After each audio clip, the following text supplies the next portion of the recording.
Hello everyone, and welcome back to Scary Interesting and to another edition of some of the creepiest missing persons cases. In this video, we're going to go over 3 cases of people disappearing that are very strange. These have some of the most unique and weird endings compared to many on this series. You'll see what I mean, and as always, viewer discretion is advised.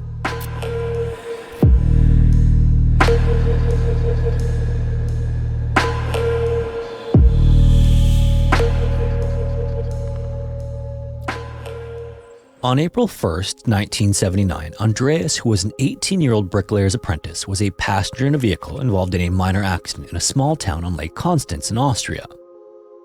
Andreas exited the vehicle unharmed, but while the circumstances of the crash have never been reported, at some point the police arrived.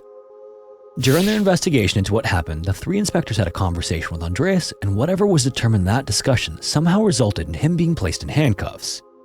It's not really clear why this happened because Andreas wasn't even the one driving, yet he was still being held responsible for something related to the accident. But in any case, the 3 inspectors at the scene wrapped up their investigation and Andreas was transported to the police station.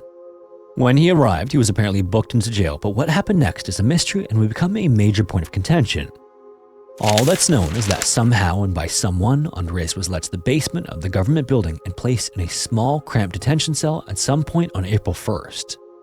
On April 19th, so almost 3 full weeks later, a police officer made his way down to the basement for unrelated business. And while it's not known exactly why he went down there, the officer didn't even get to what he was originally down there for before he was hit with an ungodly stench. It wasn't the unmistakable smell of death, but it certainly wasn't pleasant, and it was strong enough for him to go looking for whatever was causing it. The officer then began to look around the basement when he approached this small detention cell. This was undeniably the source, but that didn't make sense. No one was supposed to be occupying the cell, and even if they did, it seemed too strong to be someone who was being held inside. The officer then grabbed his keys, found the right one, and slid it into the lock, but nothing could have prepared him for what he found when the cell door creaked open. There on the floor was Andreas, completely emaciated and barely clinging to life. This was an impossible find. Police had absolutely no record of anyone being kept in the basement cell, so whoever put him there had simply and tragically forgotten about him. So for 18 days, Andreas suffered in the cell alone without food or water and in complete darkness. Many of the details of how he spent his time in the basement have never been reported, but it must have been an increasingly desperate situation he found himself in, as food and water were never brought to him. He never even saw so much as a single person in the basement during his time in the cell, but that didn't stop him from trying to alert someone to his condition anyway. In the beginning, while he still had the strength to do so, Andreas screamed and shouted as loud as he could manage, hoping to get someone's attention, but his cries were never heard by anyone. Things were so hopeless that Andreas' only source of water was the condensation that would accumulate in the walls, so licking literal concrete was the only way to get any fluid in his body. Supposedly, this is the longest anyone has ever survived without water that's been reported. And obviously, this is a record Andreas never set out to achieve. Without food for 5 days, a person averages pounds of weight loss per day. Andreas, meanwhile, over the course of his 18 days, lost more than 50 pounds or 22.6 kilos. This was probably in large part due to the water he lost. About 2/3 of a person's body weight is water, and someone who goes just a day without water might feel thirsty and tired, but then go into complete organ failure by day 2. So how Andreas survived is both a mystery and a modern-day miracle. And incredibly, after just a few weeks of recuperation, he returned to work. An investigation took place in the aftermath of his discovery and uncovered some extremely concerning factors that led to his being forgotten about. In interviews with the 3 who arrested him, investigators quickly found that each of them pointed fingers at each other. In fact, when asked what they thought happened to Andreas after being arrested, each of them just assumed that one of the others had released him. And as far as how he ended up in the detention cell in the first place, that too was uncertain because of the blame each of the inspectors placed on each other. Maybe most tragically though, Andreas' concerned mother tried in vain to alert police to his disappearance, but she was mostly ignored. On the day before Andreas was found in the basement, after getting nowhere with her phone calls, she came to the police station to file a missing persons report. The officer who took it, however, used a form to take the report that hadn't been valid for 10 years to that point. So by the time it reached a superior officer who would even look at the case, Andreas was discovered in the cell. This means that she might have been quite literally standing a floor above her son who had been without food or water for almost 3 weeks. As a result of everything, the 3 inspectors were charged with gross negligence in office and put on trial shortly after. In spite of everything that Andreas had suffered through as a result of their negligence, the inspectors got a slap on the wrist and were only ordered to pay fines. Several years after the incident, the Supreme Court of Vienna awarded Andreas with the equivalent of roughly 16,000 British pounds for his ordeal, and as of today, he still holds the record for the longest ever without water. In 1986, Edgar was a 21-year-old living a sort of troubled life in Kitchener, Ontario, Canada, to say the least. He had a loving mother named Sylvia, but Edgar was just too much for her to handle as a single mother. Her son may have been an adult as far as the government was concerned, but his mind is said to have operated at the same level as a 12-year-old. It's unclear what exactly his affliction was, but he suffered from developmental and psychiatric disorders, and Sylvia found that group homes just suited her son's needs better. This, however, also meant that she didn't see him all that often. By the time August rolled around that year, the last time she had visited Edgar was under unfortunate circumstances many months earlier in January. Edgar had been taking a bunch of medications for his disorders, but that didn't keep him from spiraling into a mindset that caused him to make an attempt to end things himself. While he recovered in the hospital, it was extremely clear to Sylvia that Edgar had lost a considerable amount of weight to the point of being unhealthy.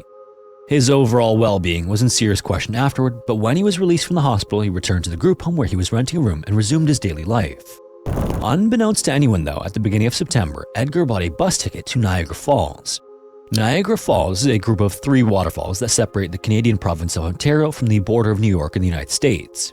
And while the falls are a popular tourist destination for people from all over the world, it also happens to be a place where many people also come to end things by leaping into the falls. And no matter which waterfall a jumper chooses, once they hit the raging water below, there's no going back. Reports vary, but some suggest as many as 30 people purposely do this at Niagara Falls each year. And in fact, upwards of 5,000 people have been recovered from the pool at the bottom of the falls since 1850, according to one report. It's not known exactly why Edgar had planned a trip to Niagara Falls, but after he presented his ticket to the driver on September 2nd, 1986, for all intents and purposes, Edgar simply vanished. When Edgar didn't return to the group home, both staff and Sylvia reported him missing, but searches for the 21-year-old found nothing and he was simply gone. Several years later, in 1991, the Waterloo Police in Ontario worked with a non-profit organization called Victims of Violence to install new technology at airports. Basically, this new technology was little more than a set of TV screens that would show images of missing people with the hope that someone might recognize them. This may seem like rather primitive technology to us today, but at the time, there was hope that this advancement would lead to missing people being found and sightings reported. Unfortunately though, Edgar's photo being included still yielded nothing. 2 years later in 1993, there seemed to finally be a breakthrough in the case as a report came in that Edgar was spotted in Hamilton, Ontario. The Waterloo Police then went to Hamilton to investigate, but the tip never materialized into anything. By then, Edgar had been missing for 7 years, and the hope that he would one day be found alive waned among investigators. For a while longer, Sylvia clung to the belief that she'd be reunited with her son. However, the case of Edgar's disappearance went all but dormant for the next 15 years. In 2008, a Waterloo detective was given the task of reinvestigating cases of missing persons that hadn't been solved, and Edgar's disappearance was among them. All of the cases that were brought back up were now being investigated as homicides. Even though there was often little evidence to suggest any of the people who vanished were killed, police now had its very best detectives on these cold cases. Even still, for Edgar, however, the new investigation into his disappearance produced nothing new despite his face appearing on missing persons posters all over the province. By this point, Sylvia had finally lost hope, and in the back of her mind, she just knew that her son had met with foul play on his trip to Niagara Falls. And for another 8 long years afterwards, Sylvia would receive nothing but silence regarding her son's case. All of that changed though in February of 2016 when it was announced that after 30 years, Edgar had been found alive. As the significant gaps in the story of what happened to him started to fill in, however, a bizarre picture began to form. It seems that at some point, after getting off the bus in Niagara Falls on September 2nd, 1986, Edgar suffered a massive head injury. Reports about his case don't detail exactly what happened that caused the injury, but it was a considerable one that left Edgar with absolutely no past memories and no idea who he was. Whether or not he spent any time in the hospital after the injury is unknown, but with no other choice and nowhere to go in his new mental state, Edgar assumed a new identity and settled in St. Catharines, Ontario. And by all accounts, he lived as fulfilling a life as he could considering his psychological and developmental difficulties. He rented an apartment, he was part of a close-knit group of friends, and he even navigated the Canadian Disability Service on his own to secure a monthly check from the government. And this was all despite suffering a severe case of amnesia. Now, TV shows and movies often depict this condition, which involves losing memories and information through some kind of head trauma. How it's portrayed, however, is rarely true to life. People who suffer from amnesia usually remember who they are and only have some memory loss, but it's also a much more complex condition that's far from simple to understand. First of all, it's not a one-size-fits-all condition. Amnesia itself has many different types, causes, and symptoms. And while head trauma is most commonly associated with amnesia, it can also result from strokes, brain inflammation, tumors, and long-term alcohol abuse. Amnesia can also be temporary or permanent. It can also affect long-term memory or short-term memory, and it can cause a loss of learned information from the past or inhibit the ability to learn new information in the future. For Edgar, it was clear that he had suffered from what's known as retrograde amnesia, which is when a person forgets past events. And considering he also exhibited the very rare symptom of forgetting his identity, it's likely that he also suffered from dissociative amnesia disorder, the hallmark of which is something called dissociative fugue. This is a state that causes severe memory loss, difficulty recognizing people the person knows, and wandering life in a perpetually confused manner. It's a condition that can last a few days or even months, and once it wears off, it's not uncommon for the sufferer to find themselves in an unfamiliar situation, like living in a new place, assuming a new identity, or starting a new job. But in any case, in January of 2016, something changed for Edgar as he started to experience these vivid flashbacks of a life he never consciously knew. By then, at 50 years old but still operating with the development of a 12-year-old, this was obviously alarming to him, and he reported these flashbacks to his social worker. During one of these flashbacks, he remembered the name Edgar, but he had no idea of its significance. The social worker then pulled up her internet browser and searched for the name, and the top hit was a missing persons report that included a much younger image of the man sitting in her office. The social worker then immediately phoned the Waterloo police to inform them of their discovery. Later that day, the phone rang at Sylvia's house with the news, and her reaction was stunned silence. She had long ago buried her son in her mind and went on with life believing he was dead, only to find out that he spent 30 years living just 80 miles away from her in St. Catharines. To be certain this was indeed Edgar, police conducted a DNA test and compared his sample to one from Sylvia, and it came back as a perfect match for a mother-child relationship. After it was confirmed, Sylvia spoke to her son for the first time in 30 years over the phone, and the two planned an in-person reunion. The details of what exactly happened to Edgar to cause such a severe case of amnesia are still a mystery, however. Could Edgar have fallen off the bus? Or maybe he was attacked and hit his head during a robbery attempt? Or is it possible that he did go over Niagara Falls and improbably survived? It simply remains unknown, but discovering him after 30 years marked the longest recorded time a person remained missing before eventually being found. And Edgar is also the only known person to have solved their own cold case.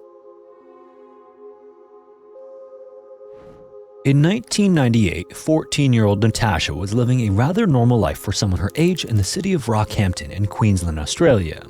She had lots of friends, many of whom affectionately called her Grasshopper, and she navigated the pressures of schoolwork and the struggle for independence from her parents just like any other teenager.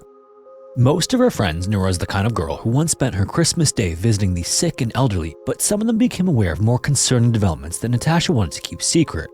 She started experimenting with illicit substances and once even tried to end things by her own hand. Then on another occasion, she faked a pregnancy. All of this was of course extremely alarming, but what bothered her mother Jennifer more than anything was the romantic relationship she had struck up with a 21-year-old named Scott. Jennifer obviously disapproved of the relationship, but her rebellious 14-year-old daughter didn't seem to take her mother's opinion into consideration.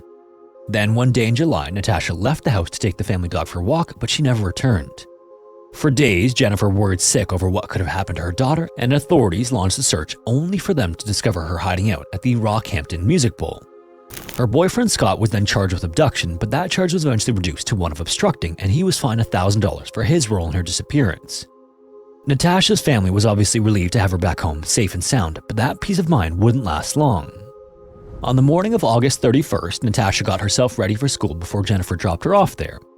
Later that day, Natasha once again didn't return home, and the police were notified of her second disappearance. Unfortunately, due to her running away just a month earlier, police weren't overly concerned and assured Jennifer that she'd turn up in a few days. Those few days, however, became weeks without any sign of the 14-year-old or movement in the effort to find her. Naturally, once police started to take the disappearance more seriously, the first person they turned to was Scott. Considering Scott was involved in Natasha's first disappearance, he became the most likely suspect. Just like he did in the first investigation though, Scott denied having any knowledge of where Natasha went. He was apparently just as confused and worried as Natasha's family was. So with this particular lead going nowhere, police finally went public with Natasha's disappearance. The search that followed was extensive, yet there was very little that came from the effort. There was one purported sighting of Natasha by several people who said they saw her outside a local cinema smoking a cigarette while talking to an older man, but this lead never materialized into anything, at least not initially. As weeks turned to months, another set of circumstances would come to light that would cause Natasha's case to take a chilling turn. Local Rockhampton women were starting to go missing, and 3 of them were eventually found dead. To police, it seemed clear that they had a serial offender on their hands, and fear grew that Natasha might be among the victims. In due time, this would lead police to another man named Leonard Fraser. In the run-up to the year 2000, Leonard had spent much of the previous 22 years in prison for assaulting women. In the late 1990s, however, he was a free man and showed no signs at all of having been rehabilitated while incarcerated. He continued to attack women and didn't seem to have a particular type of victim he preferred. Instead, he assaulted women of all ages, including a minor he began serving a life sentence for killing in 2000. Once he was in prison, Leonard wanted to be segregated from the general prison population, and his bargaining chip for making this happen was that he had information on a handful of murders in Rockhampton. And police were obviously extremely interested in what he had to say, and during interrogation he confessed to the murders of 5 women, including Natasha. In a subsequent search of his home, police found that Leonard had a disturbing calling card that was overlooked. They discovered several ponytails of his victims that he kept as sick trophies. As part of this confession, he said he killed Natasha after meeting her outside a cinema. According to what Leonard told police, he hit Natasha over the head outside the theater and knocked her unconscious before driving her to the Rockhampton showgrounds where he assaulted and murdered her. He then drove her to a lily pond near the local airport and deposited her remains in the water. And police had good reason to believe Leonard's account. His confessions to other murders included information on where to find the bodies, and police were successful in locating his other victims. After scouring the lily pond, however, Natasha's body never turned up. This wouldn't really matter in the eyes of the law, though. Leonard was charged with her murder based on his confession, and in 2003 he was put on trial for the Rockhampton assaults.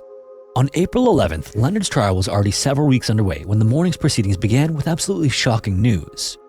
The prosecutor then stood in front of the packed courtroom and announced that Leonard was not guilty of the murder of Natasha, and those charges were to be dropped. There was an audible gasp among those in attendance, but that wasn't even the most jarring information the prosecutor shared. Apparently, one night earlier, Natasha was found and she was alive. Just prior to this announcement, Natasha's father was pulled aside by a detective and informed of the significant development, and he almost fainted in response. Outside the courtroom, her father was then handed a telephone and asked to speak to the person on the other end.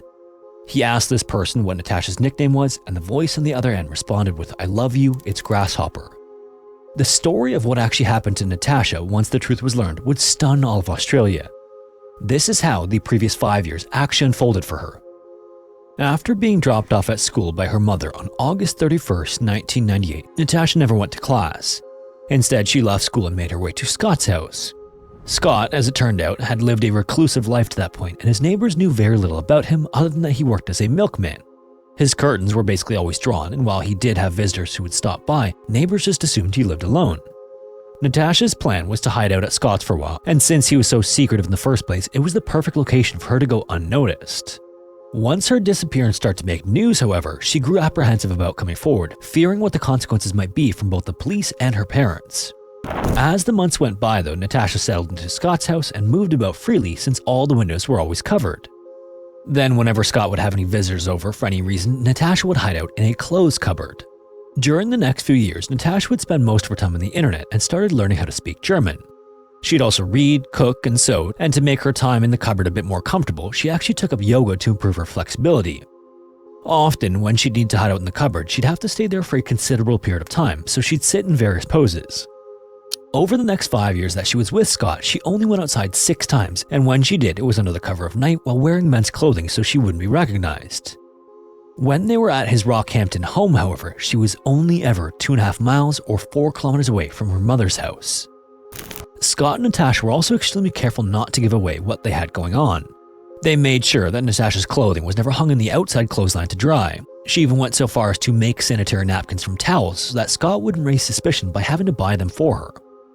On a number of occasions during her time with Scott, Natasha contemplated coming home, and several weeks before Leonard's trial, she even called an Australian help hotline under the name Sally and said that a man was about to go to court for her murder. Finally, everything came tumbling down for the couple when a tip came into police from an unknown person that she was hiding out at Scott's house. It's unclear how this person came to know that Natasha was there, but on the night of April 10th, 2003, police conducted a surprise raid of his Rockhampton home and pressured Scott into giving up Natasha's whereabouts. After he pointed to the cupboard door, the police flung it open and found her inside. Immediately, she began to fight and protest, making it clear that she wanted to stay where she was. While these 5 years passed with Natasha missing, her family mourned as if she was dead, having believed that she had become a victim of Leonard's. On her 17th birthday, they even held a memorial service for her at a nearby crematorium where they released balloons and watched a video of young Natasha to commemorate her life. As word got out afterward, news outlets competed for a chance to tell Natasha and Scott's story. The couple was paid hundreds of thousands of dollars to appear in interviews and share the details of how Natasha managed to hide out for 5 years. Natasha would tell police that she would never publicly state exactly why she ran away, but she did reveal that she was angry at everyone in her life and that she was tired of school and the life she was living. Despite this media interest in the couple's newfound celebrity, crimes had still been committed by both Natasha and Scott. Natasha admitted in interviews that it was all her doing and that she coerced Scott into hiding her, but that didn't prevent him from being convicted on perjury charges. And since this was now the second time Scott had lied to police during a missing persons investigation, the penalty was much stiffer, and he was sentenced to 3 years in prison. In the end, he would only serve 12 months and was ordered to pay $16,000, which would be put toward the cost of the investigation. As for Natasha, she managed to avoid any jail time and was ordered to pay just a $1,000 fine for her role in her disappearance. Not long after Natasha was found, she gave birth to the couple's first child, and right after Scott was released from prison in 2008, they married. For years afterward, they were often the subject of tabloid articles and the paparazzi, but their appearances in the public were few and far in between as they continued to live mostly a reclusive lifestyle. By the mid-2010s, the couple had all but disappeared from the headlines, and it seemed like the worst of the fallout was over. They ended up having 4 children together, and Natasha was well into a successful career as a nurse, but things took a tragic turn in the middle of 2024. On the night of June 1st, Natasha disappeared once again. This time, however, Scott really didn't know what happened to her, so he contacted the police. Then, early on the morning of June 2nd, Natasha's body was found on a golf course in Rockhampton. As of this video, her cause of death still remains a mystery, but police told reporters on the day that her body was found that the case was not being treated as a suspicious death. Regardless, the circumstances around her death add yet another strange layer to what was already one of the most peculiar missing persons cases in Australian history. If you made it this far, thanks so much for watching. If you want to listen to the audio-only version of these videos, you can listen wherever you listen to podcasts. If you want to support the channel, consider joining the Patreon or becoming a channel member on YouTube. Also, if you have a story suggestion, feel free to submit it to the form found in the description. Anyways, thanks again, and hopefully I will see you in the next one.